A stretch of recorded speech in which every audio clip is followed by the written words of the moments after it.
Outside their own writings, most of our information about the Essenes comes from three ancient historians: Pliny, Philo, and Josephus.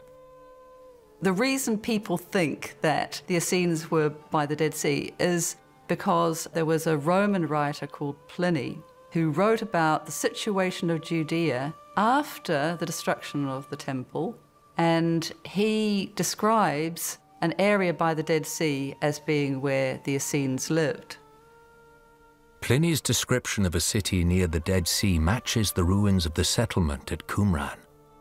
The Jewish philosopher Philo described the Essenes as men who had left behind their wealth and devoted themselves to the service of God.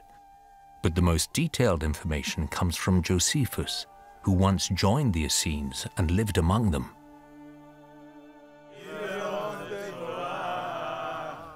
It's from Josephus that we get a colorful picture of their daily routine, which started with communal sunrise prayer on the shores of the Dead Sea. Some worked at cooking or farming in the nearby date groves, while others spent their days reading and writing in this area, believed to be the ruins of a scriptorium. All of them bathed several times a day in one of Qumran's mikvot, or ritual baths. The archaeology of Qumran shows us a group of people who are particularly concerned with purity. There are a number of pools that can be used for ritual immersion. People knew what it meant to go to a purification pool and go down into that pool and expect themselves to be ritually cleansed. You're surrounded by water. It's very symbolic. It spiritually cleanses you, the mikveh.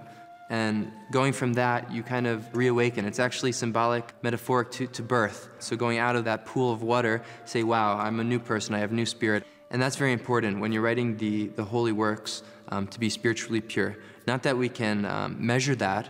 It can't be measured. You can't tell if somebody is or isn't. And that's why we want to strive to be God-fearing, that we can really trust and rely on Him with even that which we can't see. The most enduring contribution of the Qumran community is their preservation of the scriptures. The Essenes were purists, and they also seem to have held in very, very careful respect the sacred writings, more than other Jews of the time.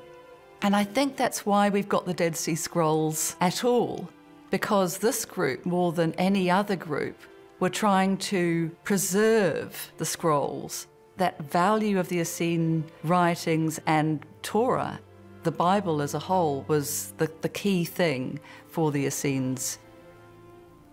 At the time of the Essenes, the purpose of a scribe was to convey the broad message of the writer. Exact wording would become much more important later.